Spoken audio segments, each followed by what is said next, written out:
Hi, I'm Sean Kanan, coming to you from the United States. I'm sitting down with Chris Gordon on Hellblazerbiz. Don't go anywhere, because I'll figure out where you live.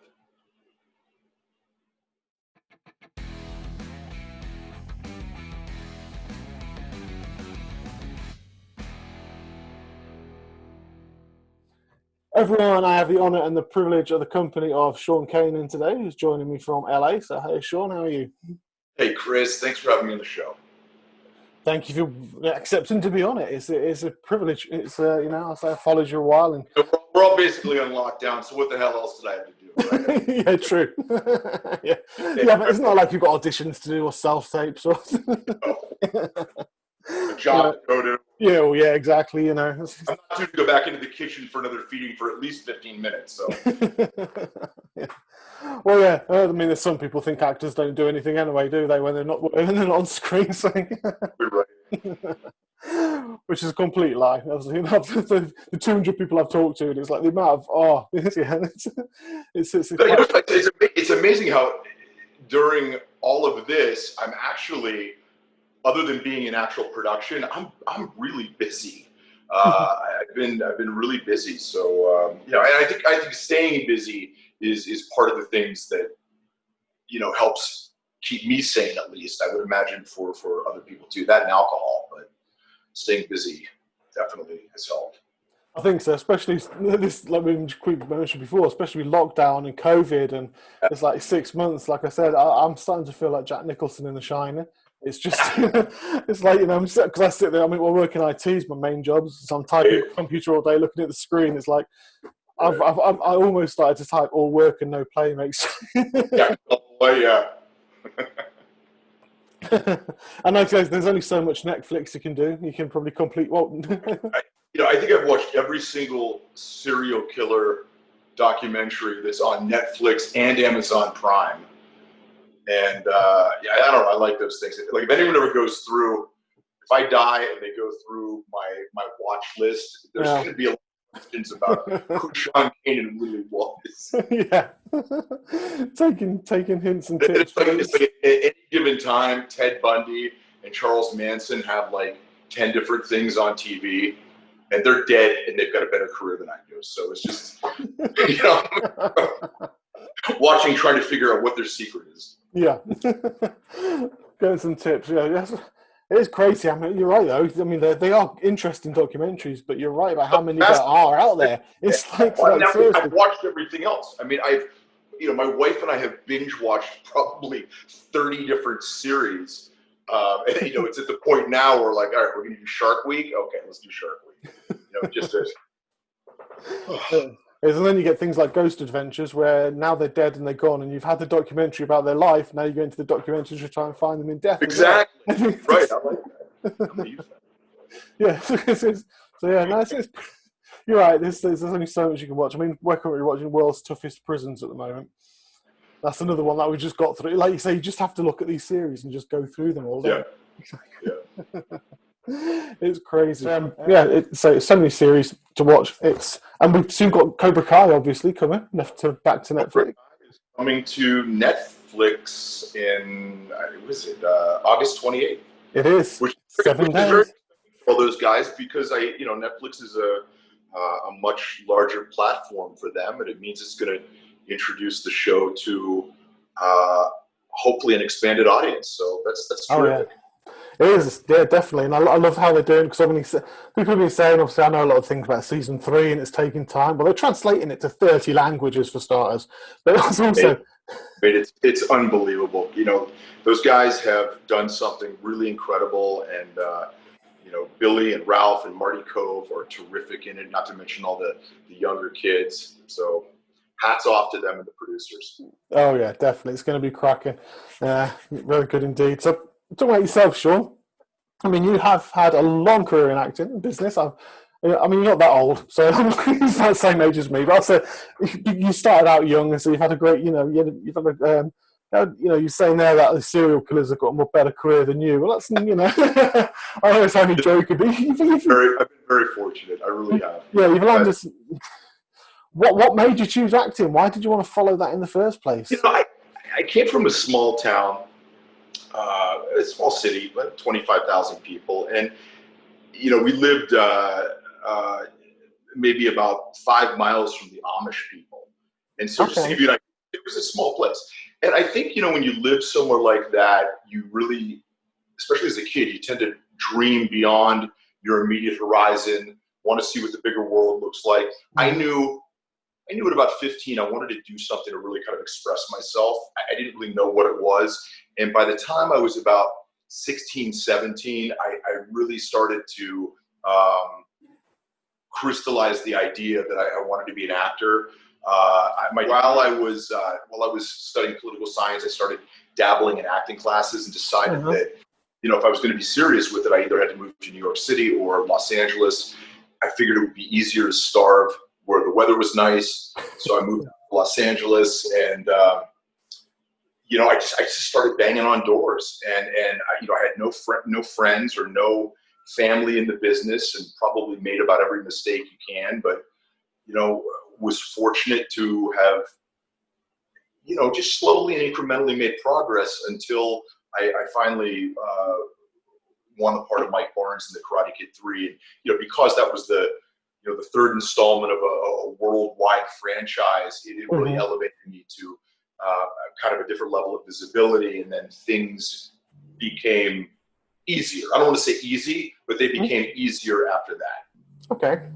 Fantastic. Yeah, excellent. Let's see. That sounds great. I mean, obviously, like you say, you make the mistakes, which is how you actually become successful. I think. I don't think there's any successful person who hasn't actually learned from them, because you make the mistakes, you learn from them, and you can sort of move up and move on, which is good. And I think most people. It's funny. I have my daughter is just turned 19, and it's funny with kids, and still with us. So often in life, you really got to make the mistakes yourself. It doesn't matter what somebody tells you.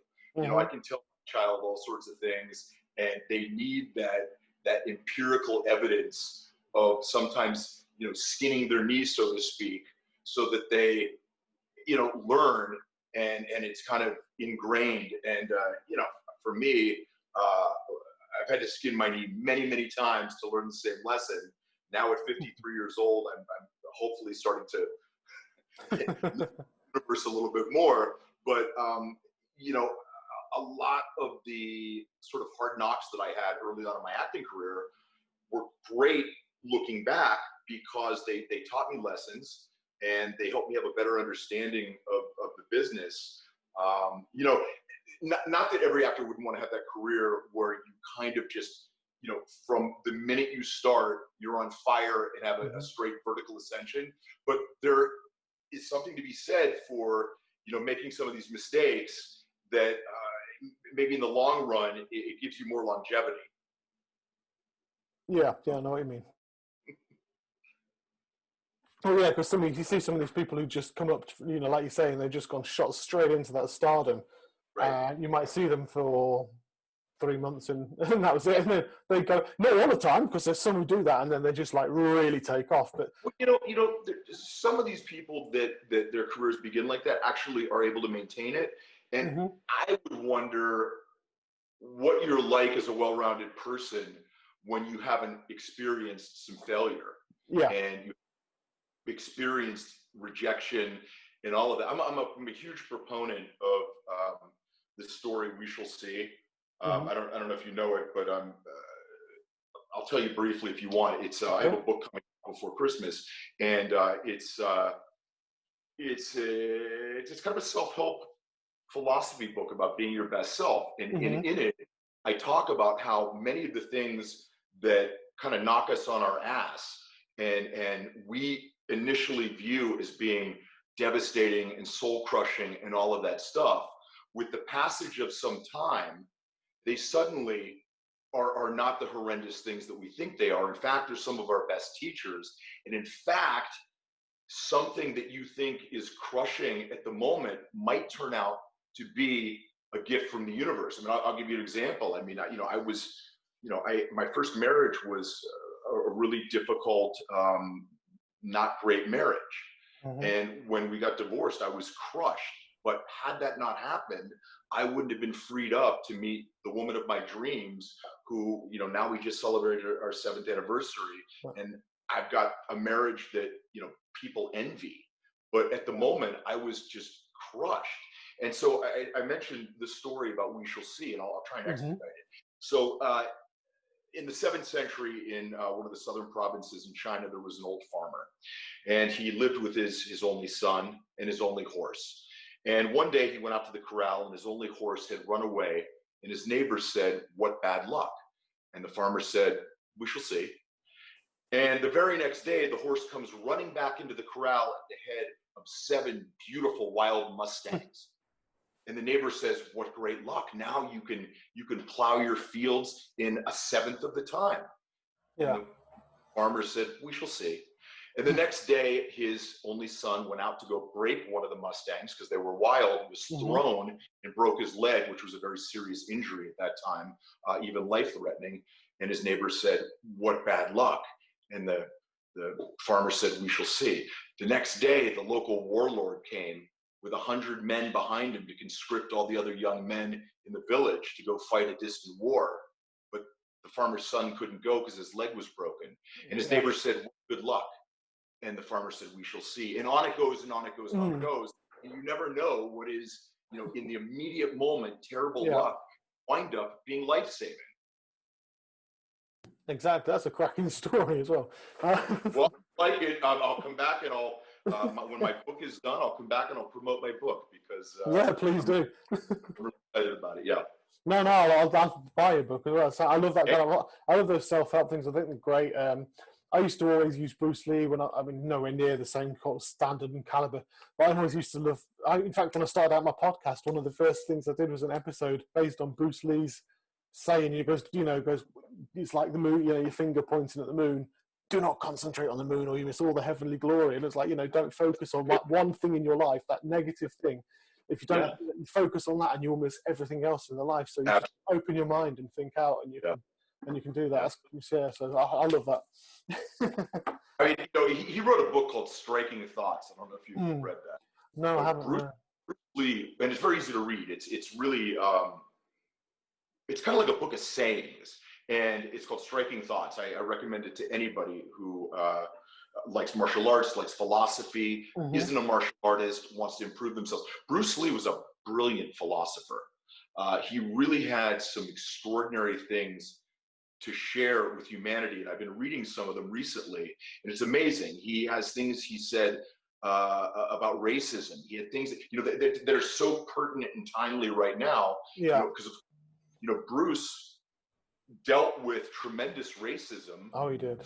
Fighting to be a leading man in Hollywood when nobody wanted an Asian leading man. To the point that when they cast David Carradine in Kung Fu, which Bruce was supposed to do, they cast an Occidental in the part of an Asian. So, and he has some very unique and interesting perceptions about that and many other things. You could probably find it on Amazon. I don't get a commission on it, although apparently I should. But you should do, yeah. Excellent. I'll source that one out as well. I mean, Bruce Lee's amazing. I loved it. The guy was just phenomenal. Like you say, not just in his films as well, but not in his. But he was just everything. For great philosopher too. And it would be interesting to see. A lot of times, like you see comedians, and they start out and they do their comedic films, and then something happens as they get older, and they tend to segue into drama. Like think about Robin Williams in Good Will Hunting. Yeah. And these comedians have so much internal pathos that many of them are far more interesting as dramatic actors than they were as comedic actors. And it would be interesting to see that after Bruce Lee had done, 3 years of martial arts films and had built a worldwide audience, to see him start playing more mainstream dramatic characters. And I think he would have turned out to have been a very fine actor. Yeah, I do. Because his acting it wasn't just the martial arts that he did, which was phenomenal, because the acting was absolutely outstanding, and he was a good actor. And you can see him progressing as he got better as well. But that would have been good. It would have been nice to have seen him. Obviously, tragically taken far too young, just like his son Brandon. which was another shame. Yeah, that was terrible. It was. I mean, freak accident. I mean, I used to be in the TA and playing with blanks and stuff, so I know that what they can do. People think, oh, it's a blank. It doesn't work. And I mean, if you've watched any of the conspiracy theories about it, it was just very strange. Oh yeah. When you're on a film set or a television set, there's always a master of arms. I mean, if you're dealing with weapons, there's always a professional there who opens the chamber, opens the clip, shows you that they're empty and that they're prop guns. And the guy either had gone home early or wasn't there, and the actor, which I can't understand, but I'm not passing judgment, didn't. When you do a scene with somebody, yeah, you always say, empty gun with blanks, and then you go, going hot, but everybody knows what's going on. And for some reason, none of that happened. And just tragic, because, Brandon Lee was another one. I mean, he was destined to have a brilliant career. Oh, he was phenomenal. Watching him in The Crow was, he was really terrific. And you could really see that, fighting your way to get out of the shadow of a myth like Bruce Lee is your father, that's no easy feat. And the thing with the famous children, or the children of famous celebrities, there's kind of an unwritten rule. They always will get a shot. You know what I mean? They'll always get a shot to do something. But if they aren't really good, it's almost like it's twice as harsh for them. And as many children of famous actors as there have been, Kiefer Sutherland, Charlie Sheen, Emilio Estevez, you can go on and name a lot of them. There are a significant handful of children of extremely famous actors that were not able to parlay it into continual success. So, and the long story longer, I think that Brandon Lee was really destined to do just that, to really break out of that shadow and establish himself as a force in his own right. Definitely. I think, although I can't remember the name, there's another film I saw him in as well before he did The Crow, obviously, because it wouldn't have been after. Yeah. That's stupid. But that was a really, really good film as well. It was. I can't remember the name of it, but it was great. I was going to say, looking at your career as well, Sean.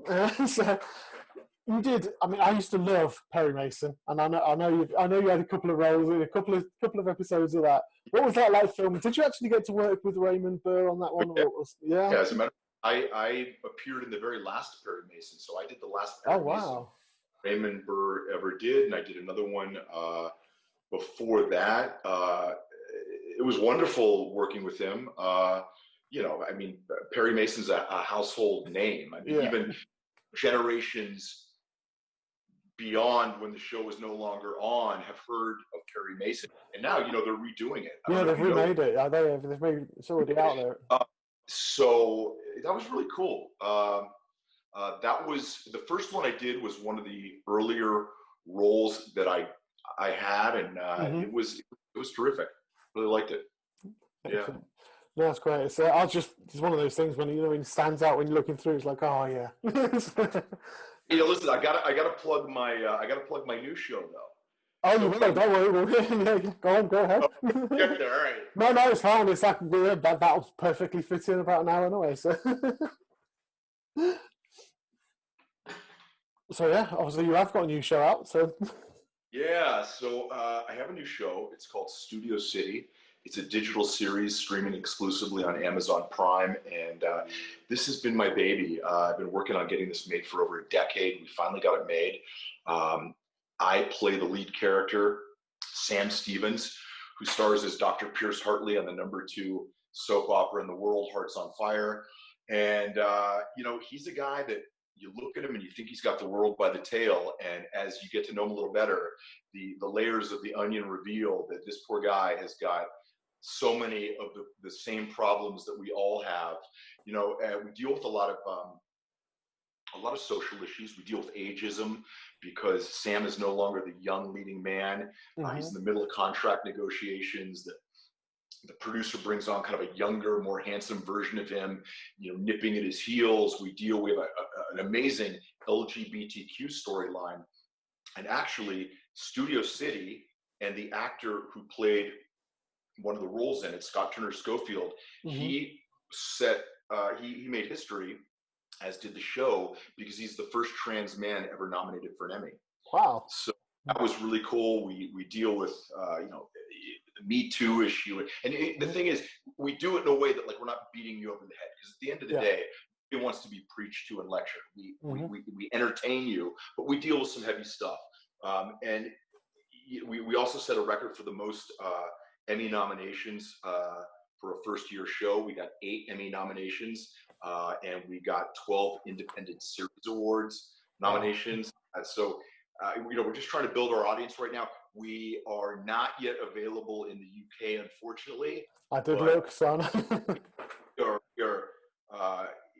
as we speak, planning season 2 and planning to have this distributed worldwide. And I can't wait for everybody in the UK to get a chance to see this. If you're curious and you want to just sort of get a flavor for the show, our website is studiocity.show. And there's lots of clips, and I think you'll really dig it. It's a drama, but there's a lot of stuff to laugh about. All right, excellent. That sounds brilliant. It does sound great. I mean, and tackling those issues, I think, is very important in today's society, because it's something that's a very hot topic. It's we're trying to make sure and trying to get that equality for everybody, regardless of your skin color, regardless of your gender, regardless of your belief, anything like that. It's like I think as a world, we're a lot more evolved now, but with being a more evolved world comes a lot more responsibility and a lot more complexity. I mean, I think it's important that, if you're going to have a show that is a dramatic show, that you inflect some of what's going on in the world into that show, thereby making it more believable. Yeah. Excellent. Can't wait to see it. I was going to say as well, obviously, I've got a few questions which were sent in from people, which is standard, which is brilliant. Yeah. There's someone on Twitter she goes by the handle of Dorothy, but her name is Emma. And she actually says she loves your character. She loves, obviously, all the roles that you've been in. But she wants to learn more about Sunset Beach because she loves your character in there, Jude. And she likes to... really well received in the UK, wasn't it? I think it was kind of it did go well. More popular there than here. Well, okay, so I got brought on for like what I didn't know was going to be the last 6 months of the show. They were already kind of dismantling the show. I came on. It was cool. It was an Aaron Spelling show. I had the chance to work and meet Leslie Ann Down, who I adore. Fabulous English actress, beautiful. And then we were actually lovers on The Bold and the Beautiful, and I got to really know her, and I got to really listen to just so many cool, great stories. Her husband's a really cool guy. Don's a director, and I could just sit and listen to her tell stories about Mick Jagger and Jack Nicholson all day long. So Sunset Beach. So I came on the show with some guy named Jude Kavanaugh. And then the very last episode, apparently, I was indeed Special Agent Jude Kavanaugh. So, for me, that was kind of it was a job. I mean, it was fun, but it was only 6 months, so it wasn't really, I don't rank it with sort of General Hospital and Bold, the Beautiful, and the Young and the Restless, which I did for multiple years. Hope that answered the question.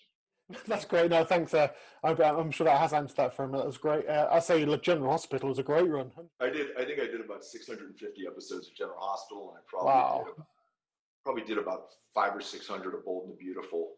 Nice. So. I mean, like you say, that's the success. I mean, to be having 2 shows like that where you've done that much, that must be a phenomenal feeling. Really fortunate. It's wonderful being on some of these soap operas because they've got a built-in audience. So, you do the show for like a month and you're kind of known once it starts airing in other countries worldwide. Bold the Beautiful is in the Guinness World Book of Records as the most syndicated show in the world. I think it's still in 47 different countries, and it has really given me this whole wonderful other career in life in Italy. I work in Italy frequently, and when I found out how popular the show was in Italy, I began studying Italian like 10 years ago, and it was one of the smartest things I ever did. Yeah.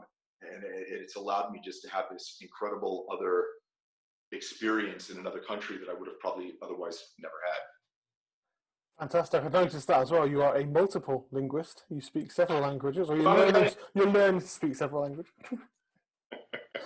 I can mangle a couple languages. I've been studying Mandarin now for about a year and a half, and I really like that. It's difficult. It's really difficult, but it's fun, and it's interesting.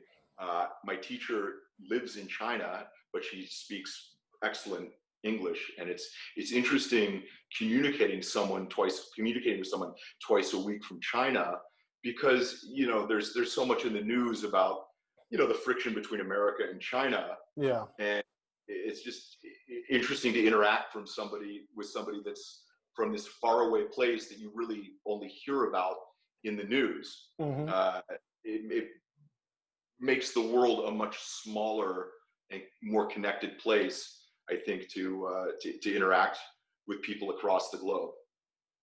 Definitely. I mean, I think I've got a degree in German. I spoke fluent German, Wow. so that was one language. Not as many. But Mandarin, I did want to learn that at one stage, but I gave up because it is really difficult.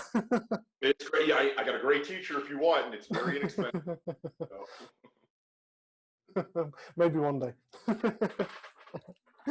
Excellent.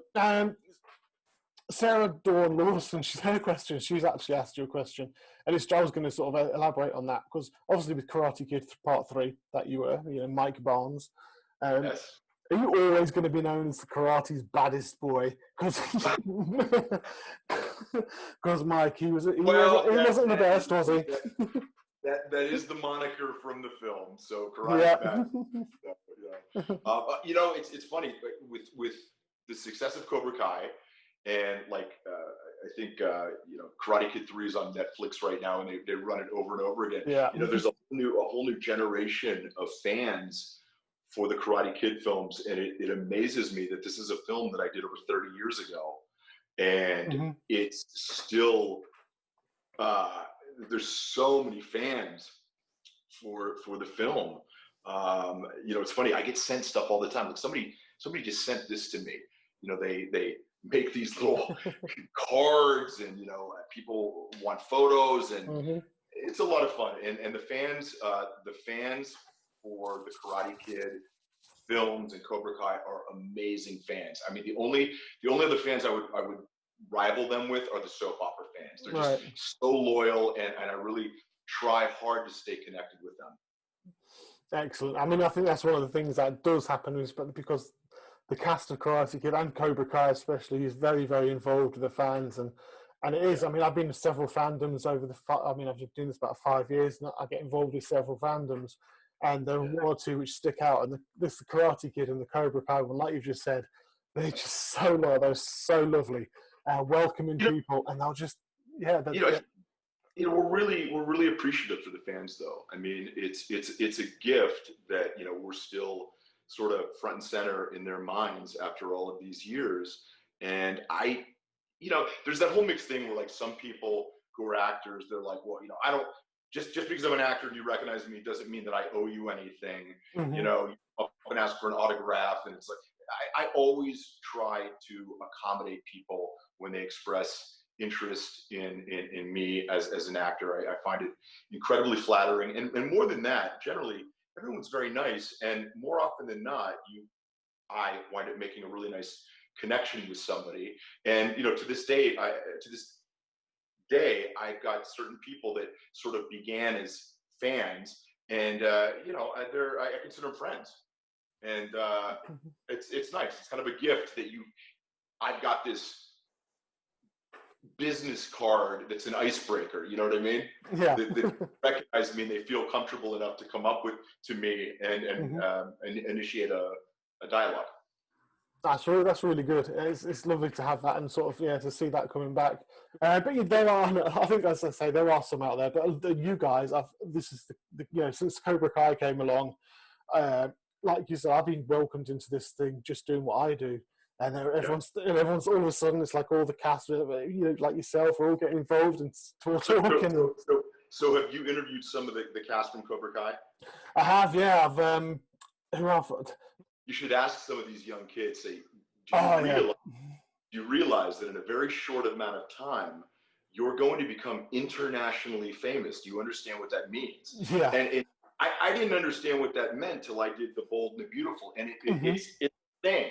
I mean, we think of internationally famous as, Brad Pitt and all of that sort of stuff. But some of these shows, like Cobra Kai is going to be, syndicated or distributed throughout the world.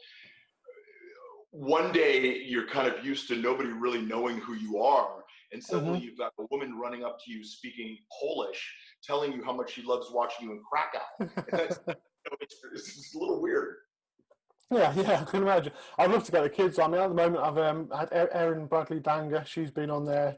Rose Bianco, who plays Jolo's grandma, she's been on. Dustin Lewis and Matt Lewis, they've been in Susan Gallagher as well. So I've had been chatting to a few. They're fantastic actors as well. But obviously they've been a couple of episodes in of Cobra Kai, so they're brilliant in it. So I'm looking forward to I'd love to get the kids on. That'd be amazing one day. So Candace Graba, she would like to know what your favourite episode of Cobra Kai is. Since we're on the topic, what was your favourite episode, and who's your favourite character? Oh.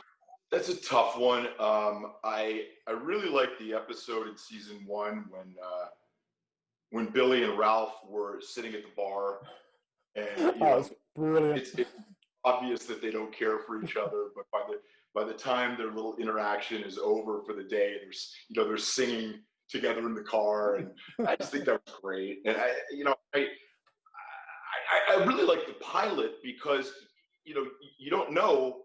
Johnny Lawrence was a rich kid, and then you see that he's like putting up the television in some lady's place, and he gets a call from a guy named Mike, and a lot of people have inferred that maybe it was Mike Barnes. Yeah, maybe we know the secret to what happened to Mike Barnes. Maybe Mike Barnes owns a handyman.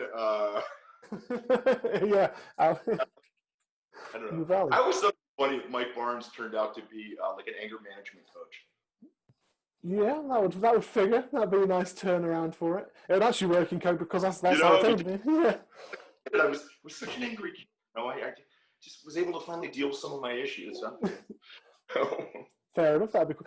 It would work in Cobra because I say that's the whole thing about Cobra Kai, because it spins 180 degrees on the original films. And that's how that pilot episode, Billy was. Oh my God, I was in hysterics watching it. He was just wonderful. Ralph too, but Billy's. Billy. Wonderful job in this role, and Billy's a friend. I don't see him often, but I see him from time to time, and I'm so happy for him. He's a terrific guy, and he's always been successful, but Billy is now experiencing the kind of super mainstream across the board success that he and Ralph both deserve it. Yeah, they're great guys. I've not spoken to them or met them, but yeah, looking at them and seeing the back to behind the scenes and speaking to everyone I've spoken to who's worked with them, it's just a phenomenal. Yeah, and that's the result I get. Excellent. I've got a question before I start wrapping this up, because obviously I know time's getting on. I need you when you get back to your day. I've got a signature question which I ask everybody. It's a completely off the wall. It's a personality question. And the reason, the quick background is, I had a gentleman on my show called Mike Quinn, and he plays in Return of the Jedi. Who's Nine Numb, the guy with the red jumpsuit at the end of Return of the Jedi. Okay, yeah. He's been in everyone. He's also been a puppeteer, or a Muppeteer, with Jim Henson for 30 odd years. Right. So if you could have a Muppet created after you, your own personality, what Muppet would it be, or what kind of Muppet would it be? And it could be an existing one, or a mix of one, or a totally new one. I guess it'll have to be martial arts type one. Are you talking about what Muppet closely approximates? Yeah, your personality, yeah. I think my wife would say probably like one of the old men up in the balcony that just kind Statler and Waldorf. of. Boy, that's really that's a really random. It is, isn't question. it? Oh man.